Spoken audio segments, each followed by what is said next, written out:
Assalamualaikum warahmatullahi wabarakatuh. Waalaikumsalam warahmatullahi wabarakatuh. Alhamdulillah, pada pagi yang berbahagia ini kita masih diberikan kesehatan tanpa kekurangan satupun. Alhamdulillah, alhamdulillahirabbil alamin. Wassalatu wassalamu ala asrofil anbiya'i wal mursalin wa ala alihi wa sahbihi rasulillahi ajmain. Allahumma sholli ala sayyidina Muhammad wa ala ali sayyidina Muhammad. Yang sama-sama kita hormati Ibu Kepala Sekolah dan juga yang saya hormati Ibu Bapak sekalian. Pada kesempatan yang berbahagia ini, kita hari ini akan berbagi praktik baik bagi calon penggerak angkatan ke-10 untuk menyelesaikan aksi nyatanya modul 1.4 yaitu budaya positif. Baiklah, untuk tidak memperpanjang mukadimah, langsung saja saya serahkan kepada narasumbernya untuk menyampaikan diseminasi budaya positif di sekolah. Untuk itu kepada narasumber saya persilahkan. Terima kasih untuk Bu Dewi. Bismillahirrahmanirrahim. Assalamualaikum warahmatullahi wabarakatuh. Waalaikumsalam warahmatullahi wabarakatuh.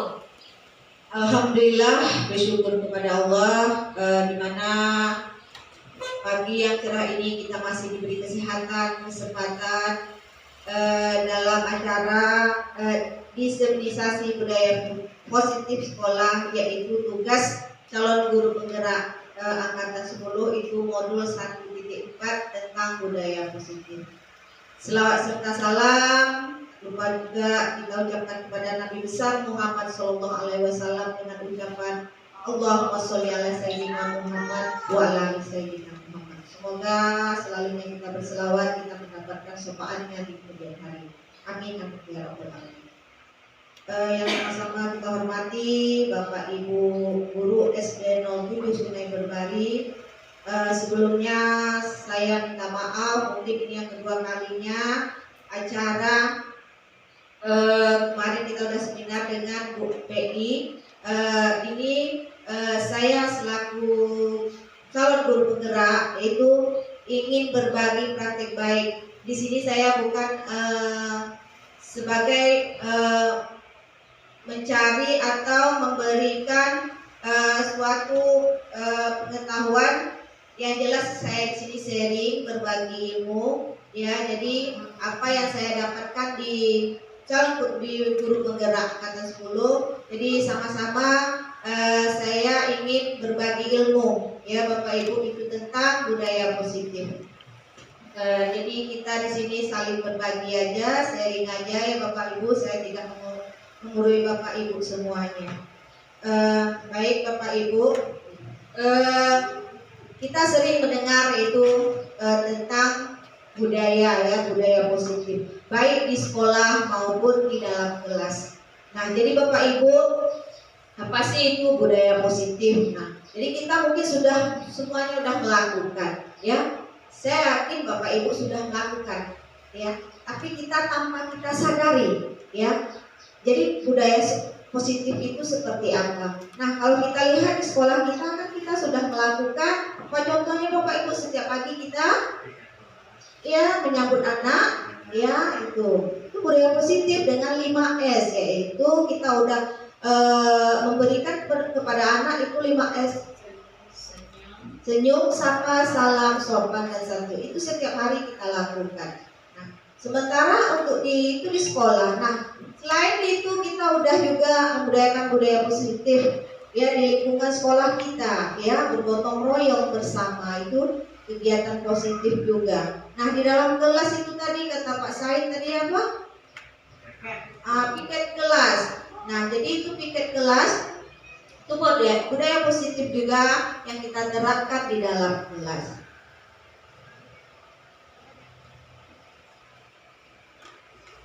Nah, jadi di sini untuk budaya positif ini ada beberapa hal yang perlu saya sampaikan. Itu bagian-bagiannya itu kalau salah ada 6 ya. Yang pertama itu paradigma. Nah, di sini coba Bapak Ibu lihat, pernahkah mendengar kata paradigma? Apa itu paradigma? Apa itu paradigma belajar? Nah, jadi paradigma secara umum dapat diartikan suatu keyakinan atau kepercayaan yang mendasari seorang dalam melakukan segala tindakan. Nah, itu dia paradigma secara umum dapat kita artikan ya, kepercayaan kita ya yang mendasari seorang dalam melakukan segala tindakan. Nah, kemudian paradigma juga dapat diartikan sebagai jendela untuk mengamati dunia luar atau kacamata. Nah, paradigma belajar cara pandang terhadap proses pembelajaran. Nah, ini dia paradigma belajar. Bagaimana cara pandang terhadap proses pembelajaran yang dilakukan selama ini, memberikan ruang yang lebih leluas bagi peserta didik untuk merumuskan rancangan pembelajaran dan asesmen sesuai dengan karakteristik dan kebutuhan peserta didik. Nah, itu dia paradigma yang kita yang sudut pandangnya ya terhadap proses pembelajaran kita lakukan selama ini. Nah, mungkin kita udah lakukan tapi kita tanpa sadari. Nah, ini kita membuatkan ya untuk merumuskan rancangan pembelajaran dan asesmen. Yang jelas kita memang selalu setiap hari kita melakukan asesmen sesuai dengan karakteristik. Nah, jadi kita kembali lagi ke karakter pribadi anak itu masing-masing. Nah, dengan kebutuhan peserta didik. Nah, jadi kita masuk ke budaya positif. Tadi paradigma masuk ke budaya positif.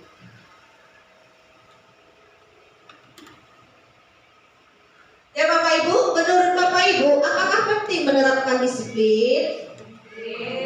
Ya, penting sekali ya Bapak Ibu. Ya, itu kunci utama itu kita harus menerapkan disiplin. Dimanapun kita berada, kita harus menerapkan sikap harus disiplin. Nah, mari kita tanyakan ke diri kita sendiri. Coba Bapak Ibu perhatikan. Bagaimana kita diperlakukan selama ini? Mengapa kita melakukan segala sesuatu? Apakah kita melakukan sesuatu karena adanya dorongan dari lingkungan atau dorongan dari yang lain? Dapatkah kita melakukan sesuatu karena adanya dorongan dari lingkungan atau ada dorongan yang lain?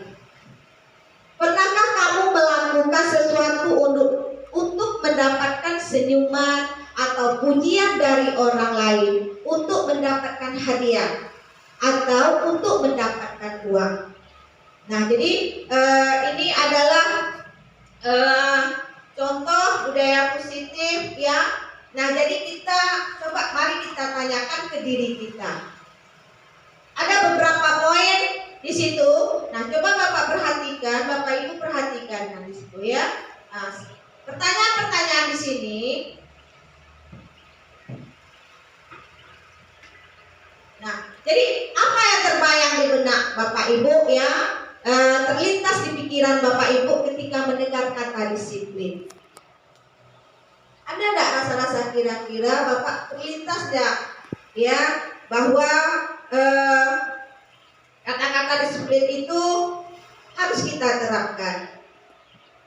Nah, jadi di sini miskonsepsi makna kata disiplin. Kata disiplin juga sering dihubungkan dengan hukuman. Padahal itu sungguh berbeda. Karena belajar tentang disiplin tidak harus dengan memberi hukuman. Justru itu adalah salah satu alternatif terakhir. Nah, jadi kita ya Bapak Ibu bukan anak itu harus disiplin kita beri hukuman, enggak ya. Jadi jangan salah kita memberikan menanggapi ya kata disiplin itu kita hubungkan dengan supaya anaknya tepat waktu datang kita hukum, yang terlambat kita kasih hukuman. Nah, itu mungkin dari budaya positif ini kita bisa memperbaiki ya Bapak Ibu. Jadi di sini kemudian dalam budaya kita makna kata disiplin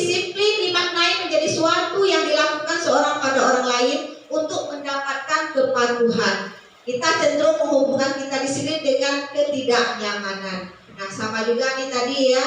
Jadi kita melakukan disiplin, salah satu disiplin kepada anak supaya anak itu patuh kepada kita, ya takut kepada kita. Nah, itu mungkin tidak sesuai dengan kata budaya positivitas. Selama ini kita nggak tahu supaya anak ini takut dengan kita, patuh dengan kita memberikan suatu hukuman, ya. Nah, dengan dihubungkan dengan kata hukuman. Kemudian Bapak Ibu, makna kata disiplin menurut Ki Hajar Dewantara menyatakan syarat utama untuk mencapai murid yang merdeka adalah harus ada disiplin yang kuat. Disiplin yang dimaksud adalah disiplin diri kita yang memiliki motivasi internal. Kemudian jika kita tidak memiliki motivasi internal, maka kita memerlukan pihak lain untuk mendisiplinkan kita atau motivasi eksternal. Karena berasal dari luar, bukan dari dalam hati kita sendiri. Ya, berarti ini paksaan jatuhnya. Kemudian menurut Dian Gosen, disiplin diri dapat membuat seseorang mengalih potensinya menuju kepada sebuah tujuan, sesuatu yang dihargai dan bermakna. Dengan kata lain, disiplin juga mempelajari bagaimana cara kita mengontrol diri kita, kemudian dan bagaimana menguasai diri untuk memilih tindakan yang mengacu pada nilai yang kita hargai. Nah, jadi ini kita bagaimana disiplin itu ke diri kita dulu. Tentu kita kembali ke diri kita, memperbaiki diri kita, bagaimana bisa mengontrol diri kita. Nah, jadi di sini menurut Dian Gosen, ya, kita sama lihat di situ bahwa disiplin diri dapat membuat seorang mengalih potensinya. Nah, jadi kita bisa mengalih potensi dari disiplin kita sendiri, yaitu dari bagaimana caranya kita dari mengontrol diri kita sendiri. Nah, bagaimana menguasai diri untuk memilih tindakan yang mengacu pada nilai-nilai kita hargai. Oke, Bapak Ibu, kemudian peran saya dalam menciptakan budaya positif di sekolah. Nah, jadi kembali ke diri kita sendiri. Nah, apa sih peran kita dalam menciptakan budaya positif di sekolah misalnya? Budaya positif hanya bisa dijalankan oleh seorang guru di sekolah dengan cara menerapkan konsep-konsep inti seperti disiplin positif, memahami motivasi perilaku manusia berkaitan dengan hukuman, penghargaan, posisi kontrol seorang guru, membuat kegiatan kelas atau kelas dan menerapkan segitiga restitusi dalam menyelesaikan masalah. Nah, jadi Bapak Ibu, ya, ada beberapa tahap nanti ya kita dalam menyelesaikan permasalahan-permasalahan yang kita lalui, yang kita alami, ya, setiap harinya dengan anak, dengan teman, ya. Nah, jadi ini dia budaya positif kita, ya, yang bisa dijalankan seorang guru di sekolah. Nah, jadi Bapak Ibu bisa lihat bagaimana kita ya cara kita menerapkan ya konsep-konsep seperti disiplin positif, memahami motivasi, ya, perilaku manusia berkaitan dengan hukuman dan penghargaan. Nah, hukuman dengan penghargaan, kita sering kadang-kadang kita mungkin memberi anak supaya itu motivasinya, kita kadang-kadang memberi suatu penghargaan, ya, reward, ya, mungkin sebagai motivasi mereka, kita oh iya bagus nak, ya mantap nak, ataupun kadang-kadang ada kita memberikan suatu hadiah, ya, atau apa, bonbon sepertinya, itu hal kecil. Atau mungkin dengan pujian aja kita memberi penghargaan, itu sangat senang sekali anak-anak. Nah, jadi kemudian ada juga posisi kontrol seorang guru. Nah, ini nanti kita juga akan pelajari ya apa sih yang masuk di situ kontrol seorang guru itu, pembuatan kegiatan sekolah, kemudian menerapkan segitiga restitusi.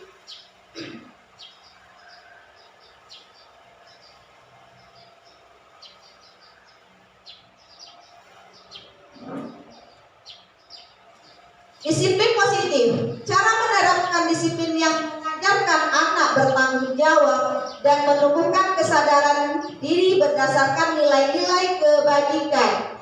Disiplin positif lebih ke arah disiplin dari yang dapat mengontrol diri dalam melakukan segala tindakan. Disiplin diri dapat membuat murid memahami dan menyadari berdasarkan motivasi internal, bukan akibat paksaan, kemudian pujian atau hukuman. Nah, jadi itu dia Bapak Ibu, ya. Bagaimana cara kita menerapkan ya kesadaran, menumbuhkan tanggung jawab, menumbuhkan nilai-nilai kebajikan kita.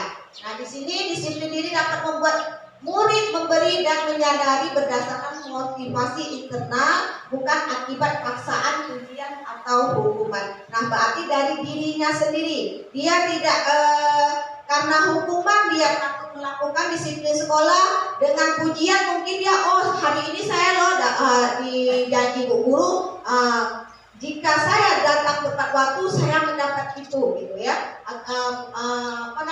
Pujian atau penghargaan. Jadi datangnya dari diri sendiri.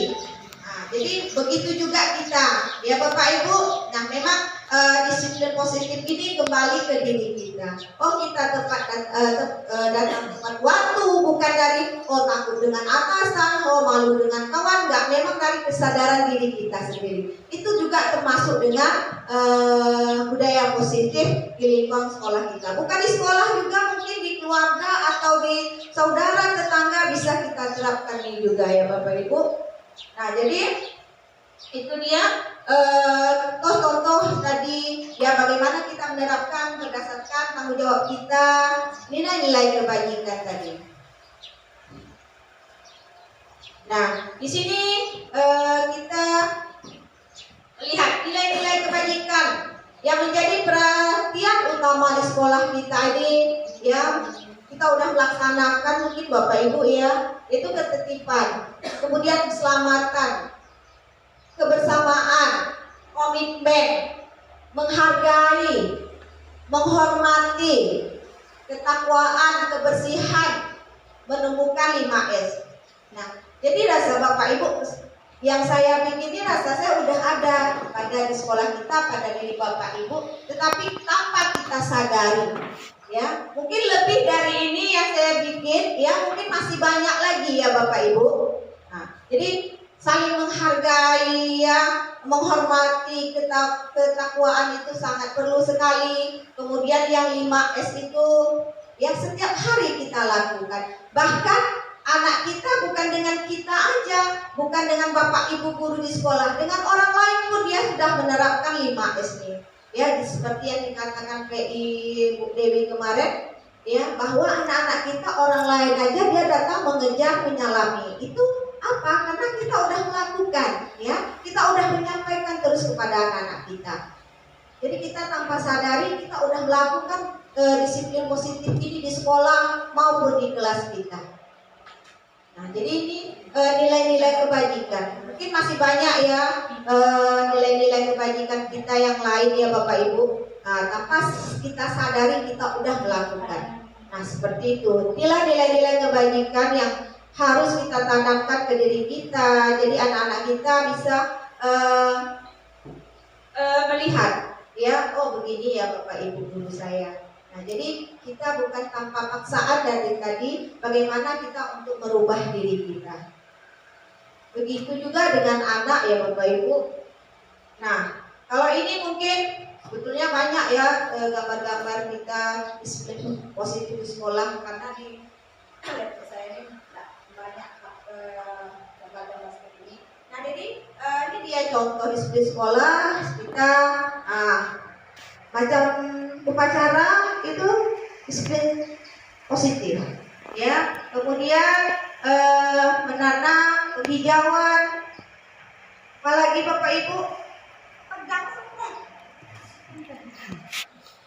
Ya, apalagi contohnya Bapak Ibu, ya. Apa yang bisa kita lakukan? Banyak gotong royong ya, bersama membersihkan kelas ya, sama Bapak Ibu guru setiap kelas. Makan bersama saat istirahat itu udah masuk budaya positif itu ya Bapak Ibu. Banyak sekali yang Ibu mungkin dah banyak gitu, jadi kita aja nggak menyadari. Nah kalau untuk di kelas, nah mungkin kalau di kelas Bapak Ibu semua guru kelas sudah tahu ya, udah melakukan fajar, berdoa sebelum dan sudah pembelajaran. Kemudian menyanyikan lagu Indonesia Raya.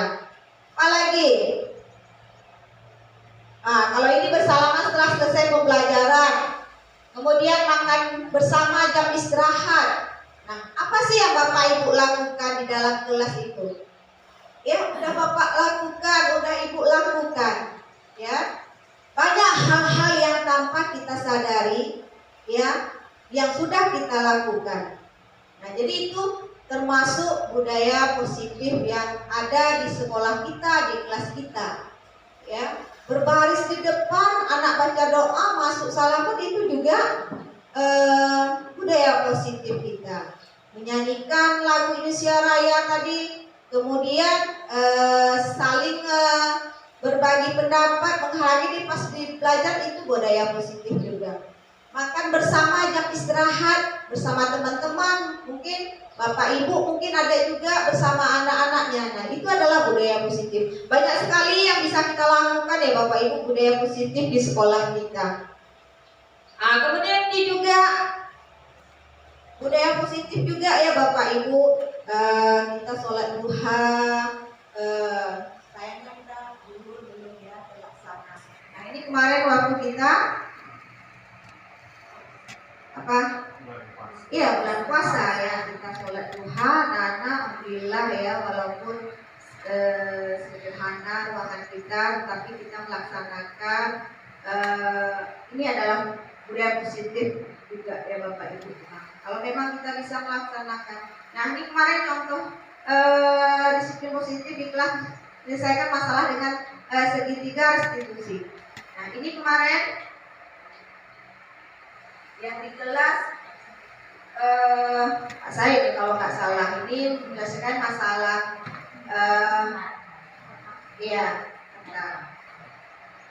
aturannya ada Pio cuma nggak masuk. Kemudian lanjut motivasi. Mengapa kita melakukan sesuatu?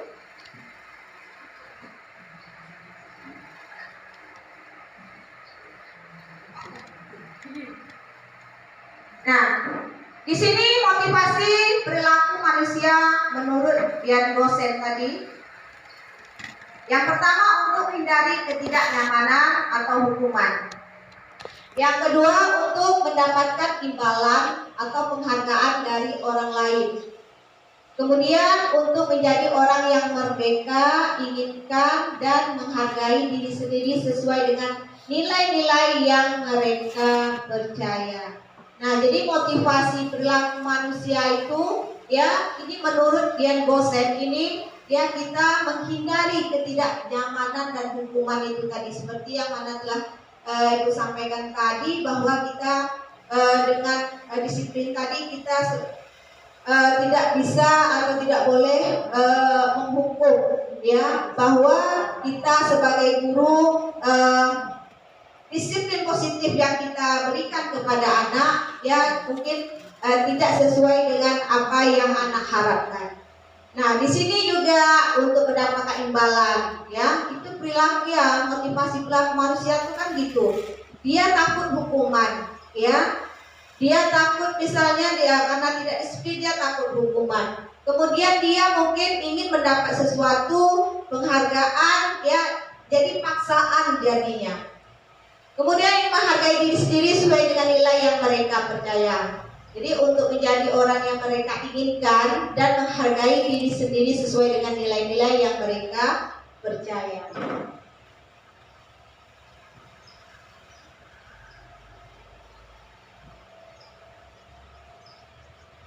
Nah, di sini ada motivasi perilaku manusia. Perilaku manusia untuk menghindari ketidaknyamanan atau hukuman Kemudian untuk mendapatkan imbalan penghargaan dari orang lain. Kemudian motivasi eksternal. Jadi motivasi perilaku manusia. Nah, jadi Bapak Ibu, mari kita tanyakan ke diri kita sendiri. Ya, pertanyaan berikut. Apa tujuan dibalik sebuah perilaku manusia, atau diri kita atau murid kita? Apa tujuan dibalik sebuah perilaku kita ini? Ya, nah jadi mari kita tanyakan ke diri kita, kembali ke diri kita, Bapak Ibu ya. Apa sih perlu tujuan dari sebuah perilaku yang manusia itu untuk diri kita atau murid kita? Jadi apa yang perlu kita tanyakan ya? Kita tanyakan ke diri kita. Itu mungkin tujuan dibalik sebuah perilaku manusia itu. Yang jelas untuk diri kita dan murid kita.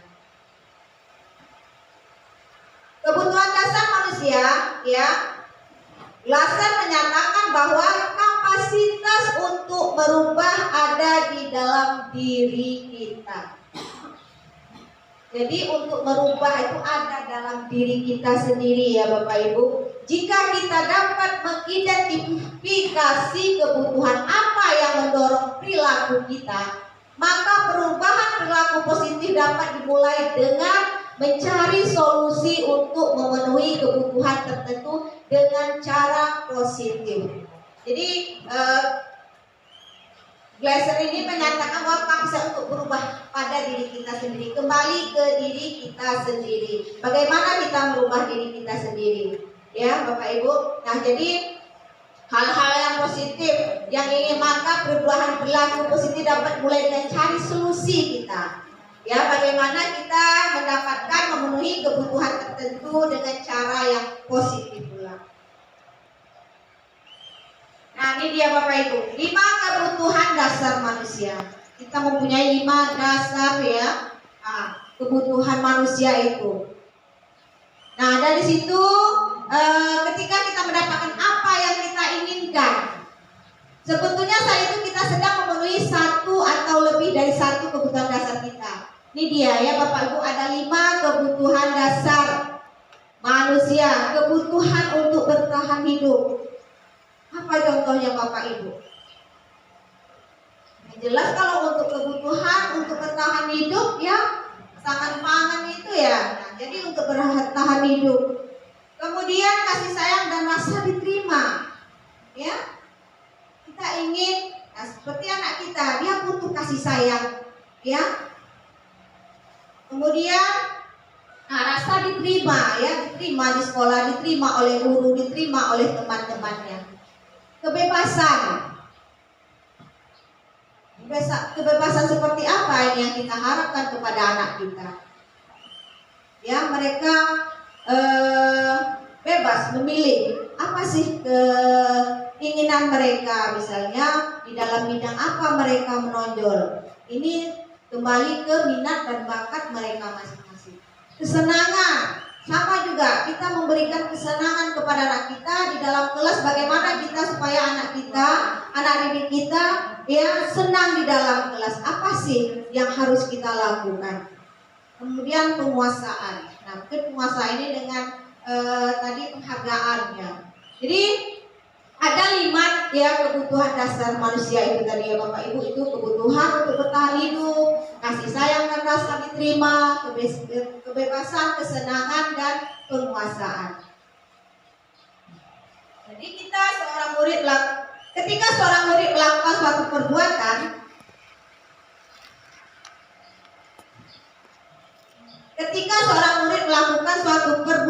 yang bertentangan dengan nilai-nilai kebajikan atau melanggar peraturan, hal ini sebenarnya dikarenakan mereka gagal memenuhi kebutuhan dasar mereka. Ya, mungkin di setiap hari sering kita jumpai anak-anak yang suka ngambil jajan kawannya, ya, ngambil duit kawannya. Mungkin itu adalah ya dia ingin memenuhi kebutuhan dasar mereka. Mungkin dia lapar, dia tidak bawa bekal, dia tidak punya uang. Mungkin dia minta jajan temannya kesenangannya. Nah di situ, jadi di sini kita lihat ya, dikarenakan mereka itu untuk ingin memenuhi kebutuhan dasar mereka.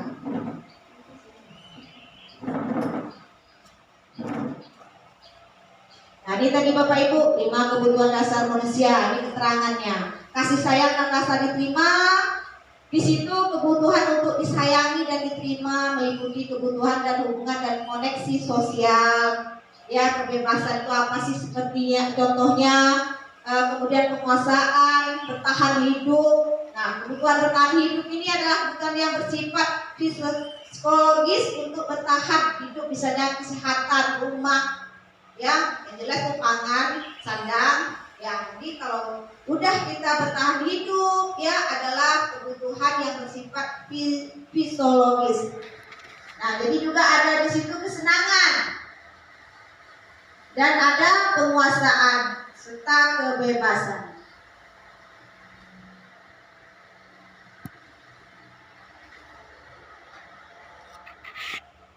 Nah, coba Bapak perhatikan di sini ada sebuah nih cerita.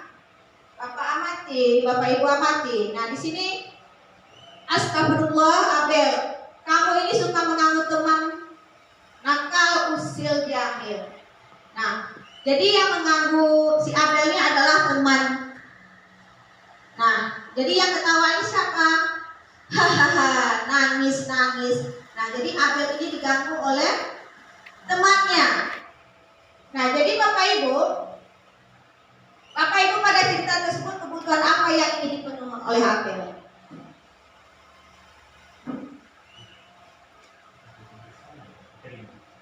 Tadi kan kebutuhan dasar manusia itu ada 5. Kasih sayang, bertahan hidup, penguasaan. Apalagi tadi? Kebebasan. Nah, jadi dari Abel tadi itu, ya, kebutuhan apa yang ingin dipenuhi oleh Abel?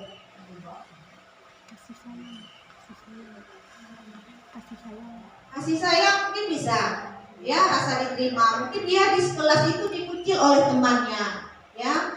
Nah, jadi dia perlu kasih sayang, kebebasan juga, ya, kesenangannya juga, ya, perlu dirasakan oleh Abel tadi.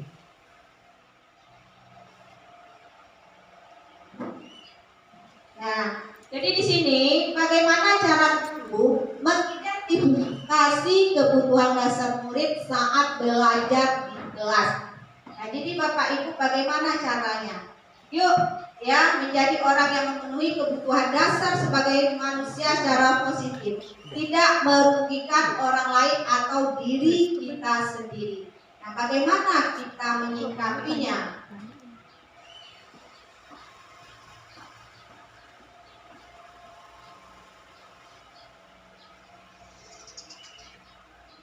Kemudian posisi kontrol seorang guru. Nah, jadi di sini Bapak Ibu, apa sih posisi kontrol seorang guru itu? Nah, posisi kontrol seorang guru itu ada beberapa yang perlu kita pahami. Yang pertama, penghukum. Yang kedua, pembuat merasa bersalah. Yang ketiga, teman.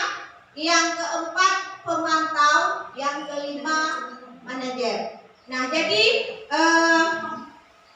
guru harus memiliki 5 kontrol tersebut. Nah, di antara 5 ini, mana yang harus kita terapkan, mana yang harus kita kuasai? Ya, Bapak sudah melihat bagaimana seorang guru, ya, memproses seorang anak, ya.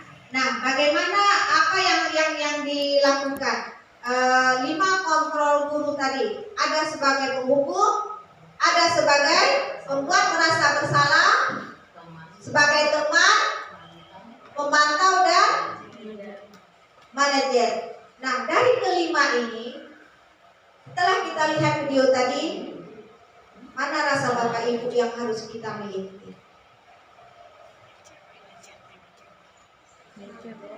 Manajer.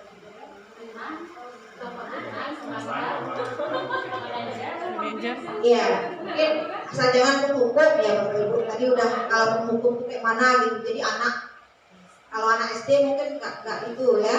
Nah, tapi kalau udah anak-anak besar kayak gitu takutnya dia ada sifat dendam gitu yang bahaya. Jadi bagaimana seorang guru tuh harus bisa menyikapi apa sih kebutuhan anak itu sebenarnya.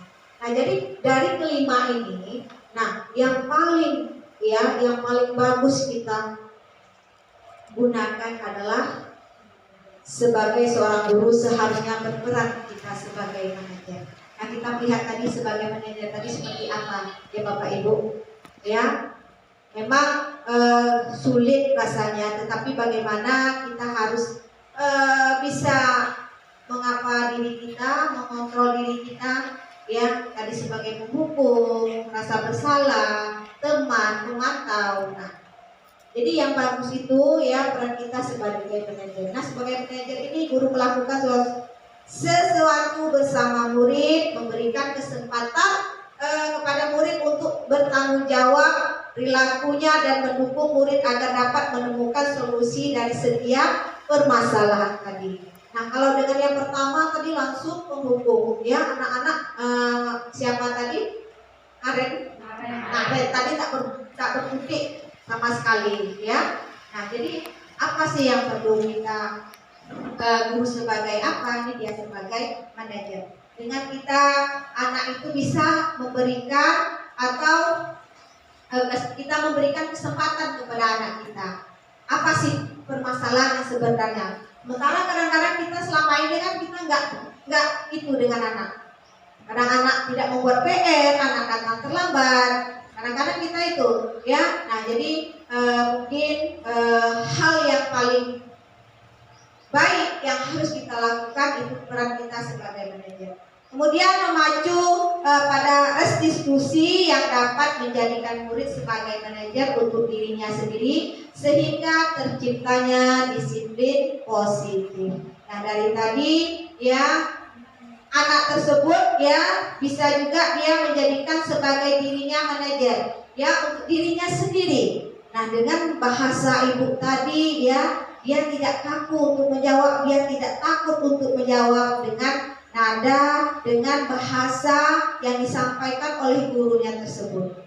Nah itulah jadi kepada kita ya Bapak Ibu, jadi kita harus memiliki ya peran kita sebagai manajer ini bagaimana kita menyikapi, mengetahui setiap permasalahan anak didik kita. Nah mungkin pelan-pelan Bapak Ibu boleh coba ya bagaimana kita tanyakan dulu ya.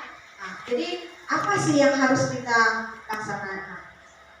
Kemudian masuk ke keyakinan kelas.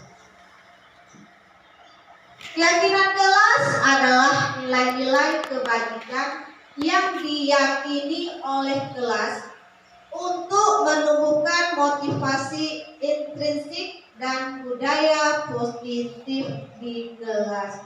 Nah, jadi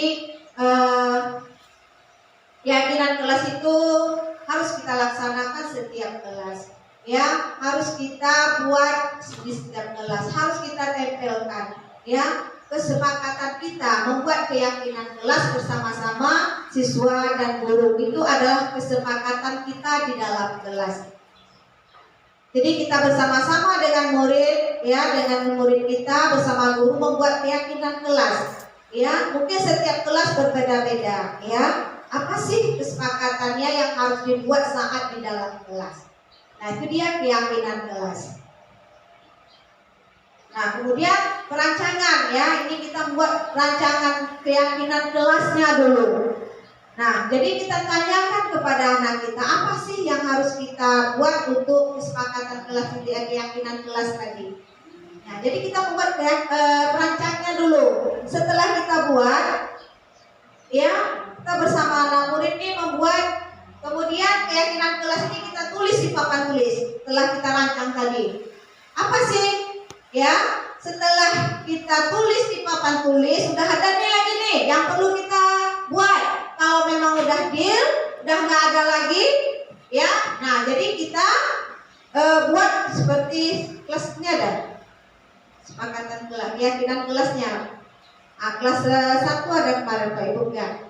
Ya, nah jadi itu, jadi kita tempelkan di dinding masing-masing. Nah jadi anak tersebut tahu, oh iya ini saya melanggar ini Bu. Ya, kalau mereka membuat kesalahan mereka sadar. Ya, mungkin dia tidak terlambat datang. Ya, termasuk apa dia keyakinan kelasnya? Berarti dia tidak disiplin. Kemudian dia tidak membuat PR, berarti dia tidak bertanggung jawab. Nah jadi di situ ya kita fotokan atau kita gimana buat cantik-cantik kita tempelkan. Nah jadi dalam kita menyelesaikan masalah anak tersebut, nah kita bisa ya, kamu kok terlambat nak, seperti tadi kan.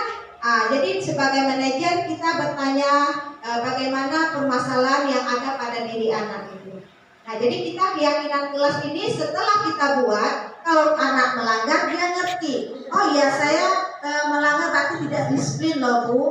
Ya, saya terlambat datang, masuknya jam 7.30, kita anak ibu datang misalnya jam 8. Nah, jadi dia tidak disiplin. Kemarin tadi jam 7 masuk dia 7.20 kan, dia melanggar.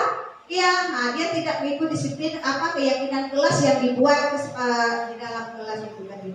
Itu Bapak Ibu ya. Nah jadi bagaimana kita menyikapi ini, perlahan-lahan kita buat. Jadi untuk kalau bisa untuk tahun ini ajaran ini ya, mari kita sama-sama ya, kita buat bersama anak-anak kita ya, Bapak Ibu wali kelas bisa. Jangan banyak-banyak ya, mungkin yang sering kita lakukan, yang sering kita jumpai permasalahan apa aja. Nah jadi kita bisa menyelesaikan masalah satu persatu ya anak tersebut. Nah jadi nanti setelah dibuat, dirancangkan, setelah dirancangan kita menulis di papan tulis, inilah nanti ya. Nah jadi kalau memang apa yang harus kita buat, anak yang apa yang kekurangan bisa kita masukkan. Oh ini dia disiplinnya kurang di sini, dia tidak mau berarti dia tidak bertanggung jawab, kemudian atau mengganggu kawan. Nah bisa. Apa yang sering terjadi di dalam kelas itu Bapak Ibu, buatlah keyakinan kelas itu. Mengganggu teman sedang belajar, berarti apa sih keyakinan kelas yang harus kita buat gitu.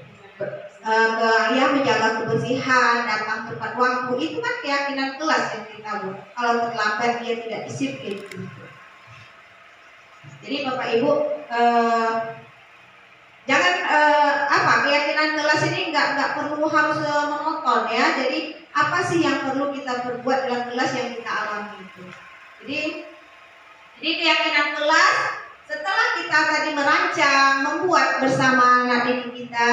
Nah jadi keyakinan kelas ini setelah kita yakin keyakinan atau keyakinan sekolah sudah kita sepakat, maka tibalah saatnya kita melakukan segitiga restitusi kalau ada siswa dan temanmu melakukan kesalahan.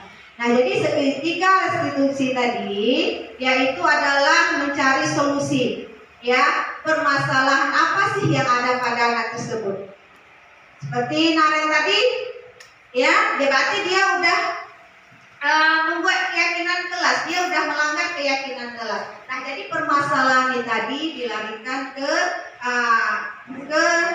segitiga restitusi. Jadi kita bisa melihat apa sih kesalahan anak tersebut. Nah ini dia segitiga restitusi. Penerapan segitiga restitusi dalam penyelesaian masalah. Guru berperan sebagai manajer tadi. Nah jadi seperti Naren tadi dengan gurunya itu tadi ya, dalam menyelesaikan masalah dengan menggunakan segitiga restitusi melalui 3 tahapan, yaitu menstabilkan identitas ya, validasi tindakan yang salah, menanyakan keyakinan kelas. Nah dari video tadi Bapak Ibu udah lihat ya gimana sih menstabilkan identitas ya, bertanya dulu kepada anak, jangan kita langsung memarahi ini berdasarkan penerapan apa yang dilakukan oleh kita sebagai manajer. Tapi kalau sebagai penghukum kita langsung menghakimi langsung, kita tidak pernah menanyakan apa sih permasalahannya sebenarnya. Kita tidak memberi kesempatan kepada anak untuk menjelaskan apa yang sudah terjadi. Nah, jadi kalau pada manajer ini kita bisa menstabilkan identitas gitu. Nah, panggil mungkin apa kabar Bunda? Anak ibu tahu Kenapa ibu panggil anak? Kan memberikan apa kepada mereka ya. Nah jadi itu kemudian dari tindakan yang salah, kemudian menanyakan keyakinan kelas itu. Yang terakhir, apa sih yang telah dia langgar? Nah jadi tujuannya menghasilkan murid yang mandiri dan bertanggung jawab. Nah jadi dari segitiga institusi ini tadi sudah kita terapkan, kita sebagai manajer ya yang perlu kita ya ada menggunakan ya yang pertama tadi menstabilkan identitas, validasi tindakan yang salah dan menanyakan keyakinan kelas. Nah tujuannya dapat kita menghasilkan murid yang mandiri dan bertanggung jawab dengan kesalahan mereka. Ya bertanggung jawab dengan apa yang mereka lakukan.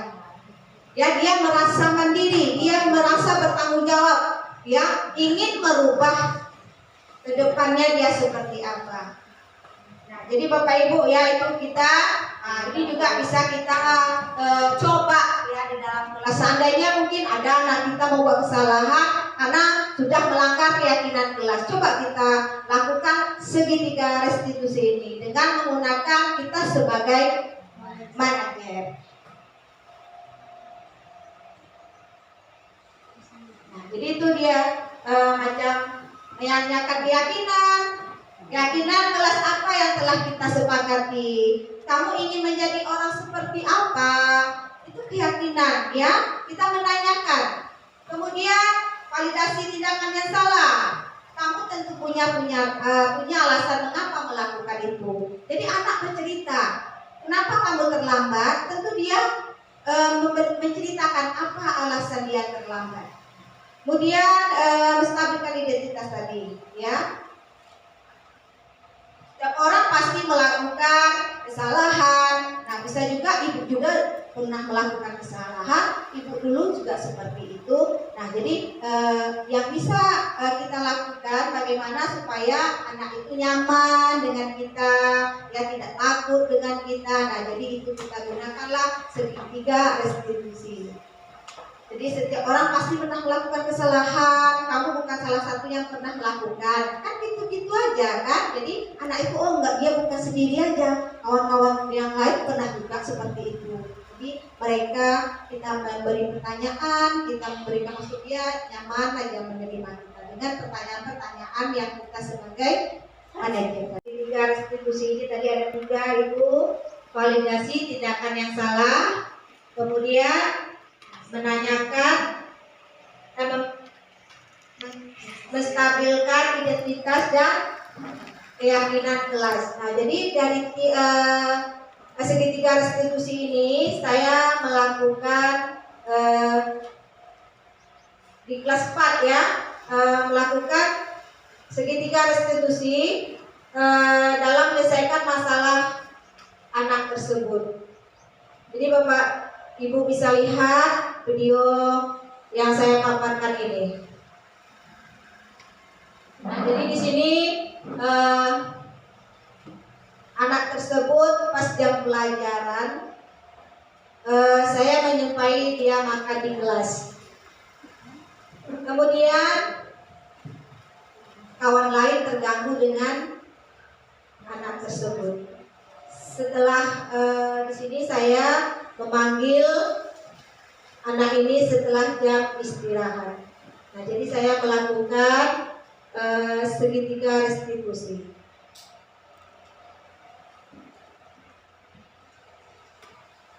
Nah, jadi setelah saya melakukan segitiga restitusi, jadi ini dia tanggapan anak tersebut, apa sih yang sedang dia rasakan.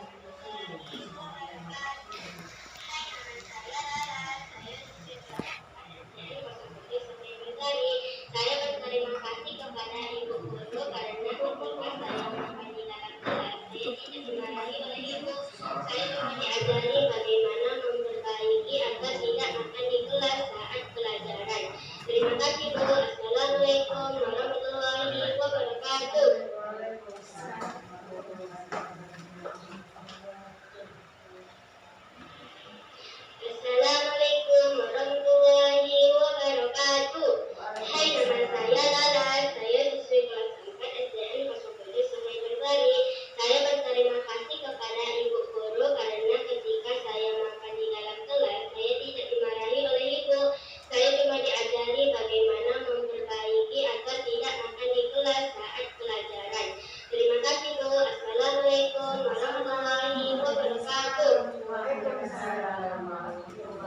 itu tanggapan siswa ya. Nah, jadi dia merasa dirinya tidak tidak terhubung oleh apa yang telah dilakukan guru tadi dengan menggunakan segitiga restitusi. Nah, jadi Bapak Ibu, mari kita sama-sama ya mencoba ya.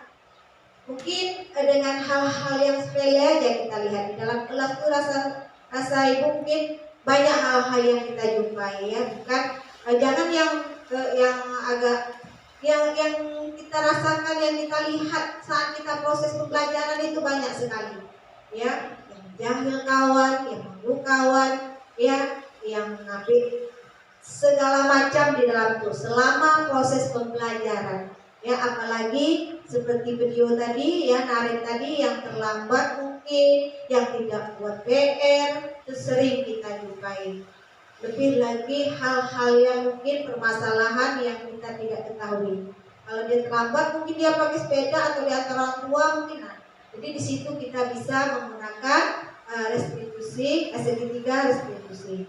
Nah, apa yang harus kita tanyakan dulu kepada anak itu? Apa yang harus kita perbuat dengan anak itu? Jadi kita sebagai guru kita menggunakan ya 5 kontrol posisi guru tadi adalah kita sebagai manajer. Kita tidak sebagai penghukum, rasa bersalah, teman. Nah, yang paling bagus kita gunakan adalah sebagai manajer. Nah, jadi itu Bapak Ibu materi atau berbagi praktek baik pada hari ini. Lebih kurang mohon maaf dan saya sudahi. Assalamualaikum warahmatullahi wabarakatuh. Waalaikumsalam.